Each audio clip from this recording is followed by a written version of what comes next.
আমেরিকার ইতিহাস বলতে আমাদের মাথায় কি আসে? স্বাধীনতা, তাই না? উপনিবেশের বিরুদ্ধে সংগ্রাম। কিন্তু মজার ব্যাপার হলো, এই একই দেশ একটা সময় নিজেই কিন্তু একটা সাম্রাজ্যবাদী শক্তি হয়ে উঠেছিল। আর এই গল্পটা অনেকেই জানেন না। তো আজকের এই আলোচনায় আমরা হাওয়াইয়ের সেই গল্পটাই শুনব।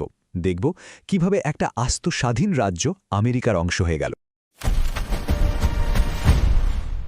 আর এটাই কিন্তু সবচেয়ে বড় প্রশ্ন, তাই না? যে দেশটা নিজেদের স্বাধীনতার প্রতীক হিসেবে গড়ে তুলেছে, সেই দেশ কিভাবে আন্তর্জাতিক আইন ভেঙে আর একটা স্বাধীন সার্বভৌম দেশ দখল করে নিতে পারে? ভাবা যায়? ব্যাপারটা দেখুন, একদিকে আমেরিকার প্রতিষ্ঠাতা আদর্শ, স্বাধীনতা, আত্মনিয়ন্ত্রণ, উপনিবেশবাদের বিরোধিতা, আর ঠিক তার উল্টো দিকে হাওয়াইয়ের সাথে তাদের কার্যকলাপ, রাজতন্ত্র উপড়ে ফেলা, জোর করে দখল করে নেওয়া। এই যে একটা বিশাল ফারাক, এই প্যারাডক্সটাই হল আমাদের আজকের আলোচনার মূল বিষয়। আচ্ছা, মূল গল্পে ঢোকার আগে চলুন একটু সময় নিয়ে হাওয়াইকে চিনে নিই। মানে আমেরিকানরা আসার আগে হাওয়াই ঠিক কেমন ছিল? কারণ এটা মোটেও কোনো বিচ্ছিন্ন অসংগঠিত দ্বীপপুঞ্জ ছিল না। এটা ছিল একটা পুরোদস্তুর স্বীকৃত স্বাধীন রাষ্ট্র। এর ইতিহাস কিন্তু অনেক পুরনো। প্রায় ৯০০ খ্রিস্টাব্দে পলিনেশিয়ানরা এখানে বসতি গাড়ে। এরপর ১৭৯৫ সালে রাজা প্রথম কামেহামেহা সবগুলো দ্বীপকে এক করে একটা শক্তিশালী রাজ্য গড়ে তোলেন। আর শুধু তাই না, এই রাজ্যটা কিন্তু আন্তর্জাতিক স্বীকৃতিও পেয়েছিল। কিন্তু তারপর ১৮৯৩ সালে সেই রাজতন্ত্রের পতন ঘটল। তো এখান থেকে যেটা বুঝতে হবে, হাওয়াই তখন একটা আধুনিক কার্যকরী রাষ্ট্র। ভাবুন তো, তাদের নিজেদের লেখা সংবিধান ছিল, ৪০টারও বেশি দেশের সাথে কূটনৈতিক সম্পর্ক ছিল, আর বিশ্বজুড়ে তারা চিনি রপ্তানি করত। মানে অনেকটা তৎকালীন ফ্রান্স বা জাপানের মতোই একটা স্বাধীন সার্বভৌম দেশ। তাহলে প্রশ্ন হল, এই সবকিছুর পর পরিবর্তনটা এলো কিভাবে? এর শুরুটা হয়েছিল জানেন, আমেরিকান মিশনারিদের হাত ধরে। তারা এসেছিল ধর্ম প্রচার করতে, কিন্তু ধীরে ধীরে তাদের উদ্দেশ্যটা ধর্ম থেকে সরে গিয়ে অর্থনৈতিক নিয়ন্ত্রণের দিকে চলে যায়। এটা কিন্তু হঠাৎ করে একদিনে হয়নি। এটা ছিল একটা লম্বা পরিকল্পিত প্রক্রিয়া। মিশনারিদের ছেলেমেয়েরা, মানে তাদের পরের প্রজন্ম, চিনির ব্যবসা করে প্রচুর টাকার মালিক হয়ে ওঠে। তারপর তারা কি করল? তারা আস্তে আস্তে হাওয়াই সরকারের ভেতরে ঢুকতে শুরু করল। প্রধানমন্ত্রী, স্বরাষ্ট্রমন্ত্রী, এইসব বড় বড় পদে বসে গেল। আর তারপর ভেতর থেকেই রাজতন্ত্রকে দুর্বল করার কাজ শুরু করে দিল। আর এর পেছনের আসল কারণটা কি ছিল জানেন? খুবই সহজ একটা হিসাব, টাকা। তাদের একটাই উদ্দেশ্য ছিল, যদি হাওয়াই আমেরিকার অংশ হয়ে যায়, তাহলে হাওয়াই থেকে আমেরিকায় চিনি পাঠাতে আর কোনো ট্যাক্স বা ট্যারিফ লাগবে না। মানে পুরো ব্যাপারটা ছিল স্রেফ ব্যবসায়িক লাভের খেলা। তো এই অর্থনৈতিক লোভটা কিভাবে একটা সরাসরি সামরিক অভ্যুত্থানে পরিণত হলো, চলুন সেটাই দেখি। দুটো ঘটনা হাওয়াইয়ের রাজতন্ত্রের কফিনে শেষ পেরেকটা পুঁতে দিয়েছিল। প্রথমটা হলো ১৮৮৭ সালের বেয়োনেট সংবিধান। নামটা শুনেই বোঝা যাচ্ছে, তাই না? বেয়োনেট মানে বন্দুকের ডগায় লাগানো ছুরি। তো রাজাকে লিটারালি বন্দুকের মুখে এই সংবিধানে সই করতে বাধ্য করা হয়েছিল। আর এই সংবিধানের মাধ্যমে রাজার ক্ষমতা প্রায় শূন্য করে দেওয়া হয়। আর ভোটের অধিকার, সেটা দেওয়া হলো শুধু ধনী জমির মালিকদের, যাদের প্রায় সবাই ছিল আমেরিকা। আর ফাইনাল ব্লোটা আসে ১৮৯৩ সালে। আমেরিকান ব্যবসায়ীরা এবার সরাসরি মার্কিন মেরিন সেনাদের সাহায্য নিয়ে একটা কমিটি অফ সেফটি বানালো। আর তারা হাওয়াইয়ের শেষ রানী কুইন লিলিওকালানিকে জোর করে ক্ষমতা থেকে সরিয়ে দিল।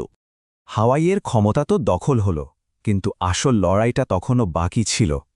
এবার খেলার মাঠটা হাওয়াই থেকে সরে গিয়ে চলে গেল ওয়াশিংটন ডিসির রাজনীতিতে। আর সেখানেই আইনি মারপ্যাচে একটা গোটা দেশের ভাগ্য ঠিক করা হলো। শুধু এই সংখ্যাটা মাথায় রাখুন, ২১,২৬৯। ২১,২৬৯। এটা শুধু একটা সংখ্যা নয়, এটা ছিল হাওয়াইয়ের মানুষের প্রতিরোধের একটা জীবন্ত প্রতীক। কেন প্রতীক? কারণ এই ২১,২৬৯টা সই ছিল আমেরিকার সাথে সংযুক্তিকরণের বিরুদ্ধে একটা পিটিশনে। ভাবুন, সেই সময় হাওয়াইয়ের মোট জনসংখ্যা ছিল প্রায় ৩৯,০০০। তার মানে দেশের অর্ধেকেরও বেশি মানুষ সরাসরি না বলে দিয়েছিল। এর থেকে বড় প্রমাণ আর কি হতে পারে যে তারা এটা চায়? আর মজার ব্যাপার হলো, শুরুতে এই প্রতিরোধ কিন্তু কাজও করেছিল। তৎকালীন আমেরিকান প্রেসিডেন্ট গ্রোভার ক্লিভল্যান্ড পুরো বিষয়টা তদন্ত করে বললেন যে এই ক্ষমতার দখলটা অবৈধ। আর মানুষের পিটিশনের চাপে সিনেটে সংযুক্তিকরণের যে চুক্তিটা আনা হয়েছিল, সেটা ফেলেও হয়ে যায়। কিন্তু ওই ব্যবসায়ীরা তো হাল ছাড়ার পাত্র নয়। তারা এবার সংবিধানের একটা আইনি ফাঁক বের করল। তারা দেখল, কোনো ট্রিটি বা চুক্তি পাশ করাতে গেলে সিনেটে ২/৩ ভোট লাগে, যেটা খুব কঠিন। কিন্তু একটা জয়েন্ট রেজলিউশন বা যৌথ প্রস্তাব পাশ করাতে 2 হাউসে সাধারণ সংখ্যাগরিষ্ঠতা হলেই চলে। অনেক সহজ রাস্তা। আর এই সহজ রাস্তাটা কাজে লাগানোর সুযোগটা এলো 1898 সালে। তখন চলছিল স্প্যানিশ আমেরিকান যুদ্ধ, আর এই যুদ্ধের অজুহাত দিয়েই বলা হলো ফিলিপাইনে অপারেশনের জন্য হাওয়াই একটা ভাইটাল স্ট্র্যাটেজিক পয়েন্ট। ব্যাস, আর যাই কোথায়, কংগ্রেস ঝটপট সেই জয়েন্ট রেজলিউশনটা পাস করিয়ে নিল। মানে একটা যুদ্ধকে ঢাল হিসাবে ব্যবহার করে পুরো একটা দেশ দখল হয়ে গেল। তো হাওয়াই আমেরিকার অংশ হয়ে গেল। কিন্তু গল্পটা এখানেই শেষ নয়, বরং এখান থেকেই শুরু হলো একটা নতুন আর বেশ দীর্ঘ একটা অধ্যায়ের। ভাবুন একবার, হাওয়াইকে কিন্তু সাথে সাথেই রাজ্যের মর্যাদা দেওয়া হয়নি। 1898 থেকে শুরু করে প্রায় 60 বছরের বেশি সময় ধরে এটা একটা টেরিটরি হয়েছিল। মানে আমেরিকার অংশ, কিন্তু কোনো ভোটাধিকার বা প্রতিনিধিত্ব নেই। শেষে 1959 সালে গিয়ে এটা রাজ্য হয়। আর তারও অনেক পরে 1993 সালে আমেরিকা এই ঘটনার জন্য আনুষ্ঠানিকভাবে ক্ষমা চায়। এর যে দীর্ঘমেয়াদী প্রভাব সেটা আজও দেখা যায়। স্থানীয় হাওয়াইয়ান সংস্কৃতি অনেকটা পর্যটনের আড়ালে ঢাকা পড়ে গেছে, আর এখনও কিন্তু সেখানে সার্বভৌমত্ব ফিরে পাওয়ার জন্য ছোট ছোট আন্দোলন চলছে।